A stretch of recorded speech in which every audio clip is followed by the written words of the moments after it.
नमस्कार, मैं हूं निशीत और एक लंबे अरसे के बाद लेकर हाजिर हूं आचार्य चाणक्य नीति के 13वें अध्याय को लेकर। कुछ व्यक्तिगत व्यस्तता के कारण मैं 13वें अध्याय से लेकर 17वें अध्याय का वीडियो अभी तक नहीं बना पाया हूं, जिसको कंप्लीट करने की अभी मेरी कोशिश रहेगी। चाणक्य नीति का ये सारा चैप्टर्स जो हमने पहले से लेकर 12वीं तक या फिर 17वीं तक जो हम प्रकाशित करेंगे, इसको हमने ऑलरेडी एक ई बुक में डाला है जो गूगल प्ले बुक पर और अमेजन पर भी उपलब्ध है ई बुक के फॉर्मेट में, जिसे आप डाउनलोड कर सकते हैं और इत्मीनान से पढ़ सकते हैं। चाणक्य नीति के सभी अध्यायों को हमने अपने वेबसाइट हिंदी साहित्य दर्पण.in पर पहले से ही प्रकाशित किया हुआ है, जिसे आप मुफ्त में कभी भी पढ़ सकते हैं। उसका लिंक भी इस वीडियो के डिस्क्रिप्शन बॉक्स में दिया है। तो आइए शुरू करते हैं चाणक्य नीति का 13वां अध्याय। 13वें अध्याय की शुरुआत करते हैं पहली नीति से, जो कहती है कि यदि आदमी एक पल के लिए भी जिए तो उस पल को वह शुभ कर्म करने में खर्च करे। एक कल्प तक कर भी जीकर कोई लाभ नहीं, क्योंकि इस लोक और परलोक दोनों में भी तकलीफ ही होती है। कल्प बोलते हैं एक बहुत ही लंबे अवधि के लिए। अवधि को आप गूगल में इसका डिटेल देख सकते हैं, हजारों सालों की इसकी गणना होती है।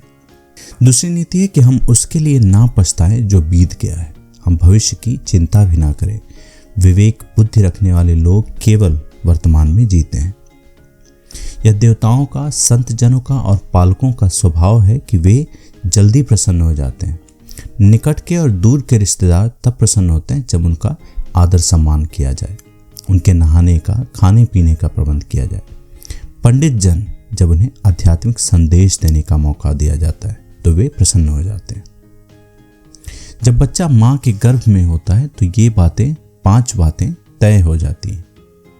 पहली कि वो उसकी उम्र कितनी होगी, दूसरा वह क्या करेगा, तीसरा वह कितना धन अर्जित करेगा और चौथा वह कितना ज्ञान अर्जित करेगा और अंत में 5वां उसकी मृत्यु कब होगी।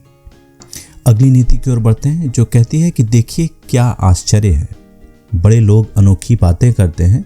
वे पैसे को तो तिनके की तरह मामूली समझते हैं, लेकिन जब वे उन्हें प्राप्त करते हैं तो उसके भार से और विनम्र होकर झुक जाते हैं। जो व्यक्ति अपने घर के लोगों से बहुत आसक्ति रखता है वह भय और दुख को प्राप्त होता है। आसक्ति ही दुख का मूल है। आसक्ति बोलते हैं अटैचमेंट को। जिसे सुखी होना है उसे आसक्ति छोड़नी पड़ेगी। जो भविष्य के लिए तैयार है और जो किसी भी परिस्थिति को चतुराई से निपटता है, ये दोनों व्यक्ति सुखी होते हैं। लेकिन जो आदमी सिर्फ नसीब के सहारे चलता है वो बर्बाद ही हो जाता है। यदि राजा पुण्यात्मा है तो प्रजा भी वैसी ही होती है। यदि राजा पापी है तो प्रजा भी पापी होती है। यदि वह सामान्य है तो प्रजा सामान्य। प्रजा के सामने राजा का उदाहरण होता है और वो उसका अनुसरण करती है। मेरी नज़रों में वह आदमी मृत है जो जीते जी धर्म का पालन नहीं करता, लेकिन जो धर्म पालन में अपने प्राण दे दे वह मरने के बाद भी बेशक लंबा जीता है। जिस व्यक्ति ने न कोई ज्ञान संपादन किया, ना ही पैसा कमाया, मुक्त के लिए जो आवश्यक है उसकी पूर्ति भी नहीं किया, वह एक निहायत बेकार जिंदगी जीता है, जैसे कि बकरी की गर्दन से झूलने वाला स्तन। जो नीच लोग होते हैं वो दूसरों की कीर्ति को देखकर जलते हैं। वे दूसरे के बारे में अपशब्द कहते हैं क्योंकि उनकी कुछ करने की औकात या हैसियत नहीं होती। यदि विषय बहुत प्रिय है तो वो बंधन में डालते हैं। विषय सुख की अनासक्ति से मुक्त की ओर गति होती है। इसलिए मुक्ति या बंधन का मूल मन ही है। जो आत्म स्वरूप का बोध होने से खुद को शरीर नहीं मानता वह हरदम समाधि में ही रहता है, भले ही उसका शरीर कहीं भी चला जाए।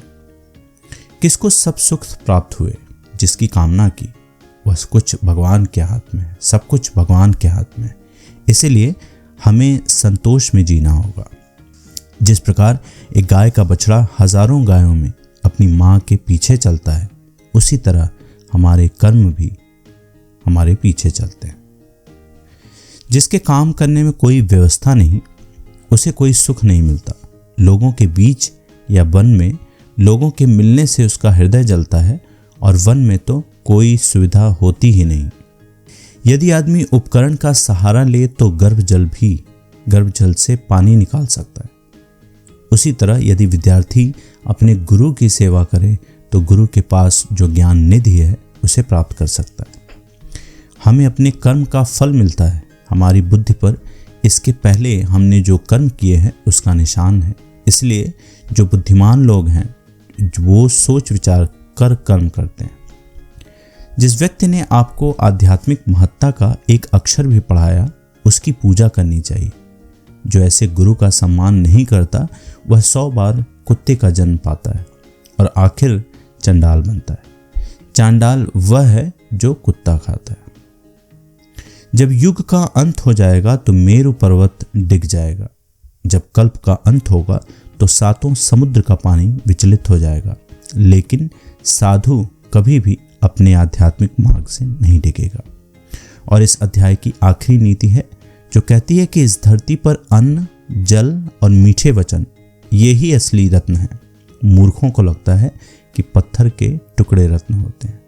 अगर आप अभी तक इस अध्याय में बने हुए हैं तो आप सबका बहुत बहुत धन्यवाद। अगर आपने इस चैनल को अभी तक सब्सक्राइब नहीं किया है तो ज़रूर कर लें, और वीडियो को लाइक नहीं किया है तो वीडियो को भी लाइक करें ताकि ये अधिक से अधिक लोगों तक पहुंच सके।